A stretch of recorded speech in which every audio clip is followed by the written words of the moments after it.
When we look at the mental health component alone, our state is way behind.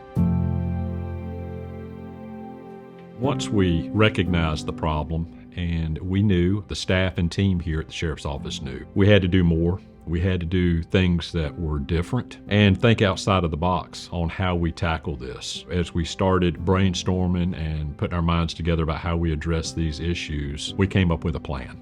My folks here have done a phenomenal job of identifying, bringing them into the confinement facility, and teaming them up with inmates that need certain help for certain things. We're doing that through partnerships with nonprofits, faith-based organizations, and the community that really wants to see a change and recognizes that we have a problem and we've got to address it. And if we don't, it's just going to get worse. And what we've done is we've offered these people help and a pathway to healthy living. The ones that want it and that are committed to see this thing through, they too are reaping the benefits of a healthy lifestyle now and coming back, showing the folks in the confinement facility, hey, you do this, it can work for you too.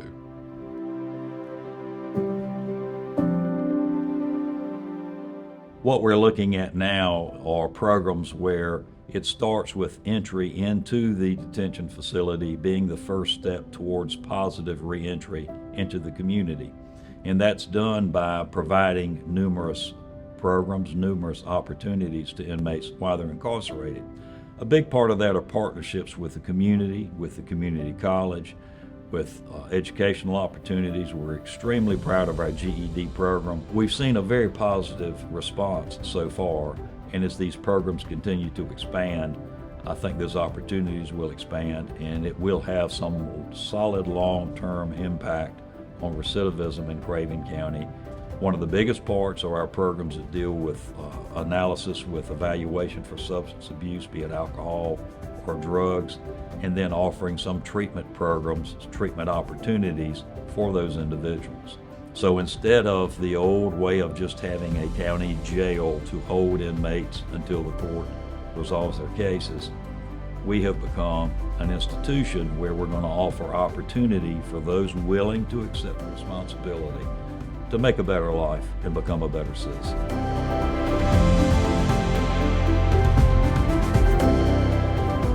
I've had students who have become so proud of themselves when they got their diplomas. They were ready to take them in the block and show the other guys, like, look, this is what I did. And that kind of spoke to me because I never had to experience some of the things that these guys have had to experience, but I know that I probably wouldn't have been able to handle it as good as much as some of these guys. I think the community and Craven Community College, which has been a great help, they provide a lot of things for these students, and I'm not sure we'll be able to do without them. We've got the enforcement down pat. We know how to do that. We are true professionals at that. We've got a well-trained, hard-working team of enforcement deputies here at the Sheriff's Office that just do a phenomenal job. We go after those that are bringing the poison into our county and distributing it, and when we go after them with every resource we have in this office. So we've got that down pat. The other part of it, of course, was what do we do with those that get caught up in this vicious cycle when they're in our facility. So when we look at our programs and the passion and effort and the resources we throw at the enforcement side of the house, are we putting the same effort and resources into getting these folks healthy? Once again, focusing on a positive lifestyle, making good, solid choices that are beneficial to them and the community as a whole. So that's when we put the same passion into getting those folks help in the confinement facility to deal with these addictions that we do on the other side of the house with enforcement. My name is James Brooks, and I started when I was in high school. I started with the drugs and the drinking, hanging around the wrong crowd. You know, I started dealing with cocaine and crack and selling drugs and hanging out with dealers, doing things that was way out of line. And I started coming to Craven County Jail, 30 days, 90 days, 120 days. This last time that I got locked up in February, my best friend died 4 days before I got locked up. And I was literally scared to get out of jail because I knew I was going to die if I didn't change my ways. I loved her and I missed her, but I didn't want to be there with her. I wanted my life. And here I am sitting in jail. I'm at rock bottom, you know. I'm already like, I don't have much gas left in the tank.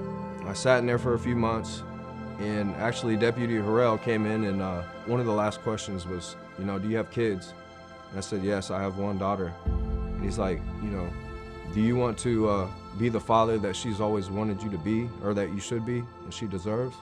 Or do you want to just continue living on this lifestyle that most likely you're going to end up in the same shoes that you're in right now? Being locked up was probably one of the better things that ever happened to me. Because if I wouldn't have got locked up, I wouldn't have had a chance to get into the program. With the way things going down in society, I probably would have been dead. Ken was the first one I seen when Deputy Harrell dropped me off there. And I mean, they welcomed me with warm arms.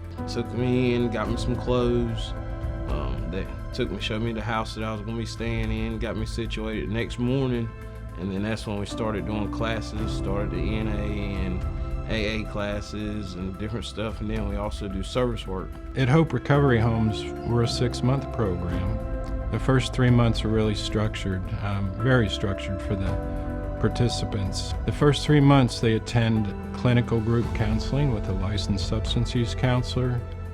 They attend classes in the afternoon, and our classes vary from 12-step classes and 12-step meetings to Bible studies as well. We are a faith-based organization, so we do talk a lot about the Bible. I never seen them have programs the way they have it, but they have a positive outlook for your future. And I'm so glad that they had the opportunity to have the sources that I need to provide for me to straighten my life out, that I never had to come back to Craven County Jail. If the jail didn't have any of these programs, there would be a lot more deaths. I feel like that with programs like these in place, it allows people to have a chance to combat that revolving door. But just like with anything else in life, if they don't want to put the work into it when they go, then it's going to be the same thing. But for those that want to, it's life-changing. Man, in the next few months, I hope to get back with my daughter. This was another main motivator for me in this program, was to put me in a place where I had a fighting chance with my daughter to get her back in my life. Everything has come true, what I was hoping that I was gonna get when I was sitting in jail. And I was thinking about doing this program. I mean, everything. You know, if my testimony and all this stuff that I'm doing here can help people, that's what I'm here for. It's never too late to ask for help. Whether you're young, old, wherever your age may be, whatever you're going through in life, it is someone out there willing to help you. I didn't think it was possible, and I found help, and today I can sit here and tell you I'm 19 months clean, and I never thought it was possible. I'm thankful for the Sheriff Office, the EMOP program, Hope Recovery Homes, and all of them for taking their time to invest in me, because without any of them, none of this would have been possible, because I definitely could not have done it on my own.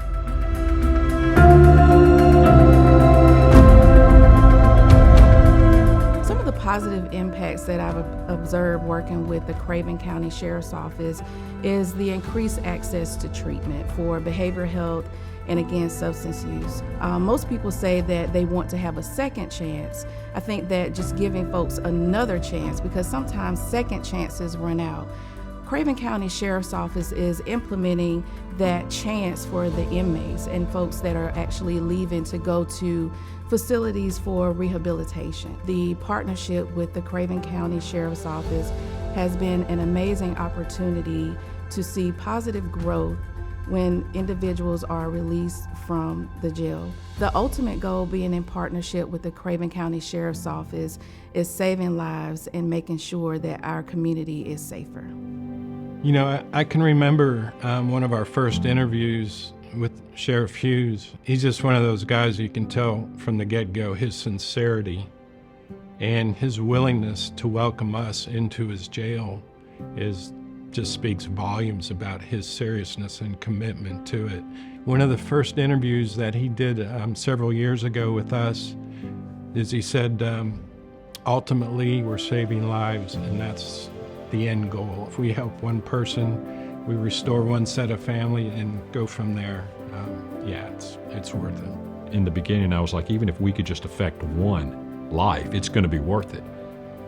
But now there's dozens. You know, I've got just hundreds of emails and phone calls and text messages and visits from family members that are just so thankful that we took the time to think outside the box, do something different, that when their father, mother, child was incarcerated here, that they weren't just stuck in a corner to waste away, that we invested in them. What benefits them the most, what they can relate to, is when they have someone that has actually walked in their footsteps and they're having lived the same life that they have, telling them that if you want this and you do what I tell you, you can succeed. And that really is the ultimate goal.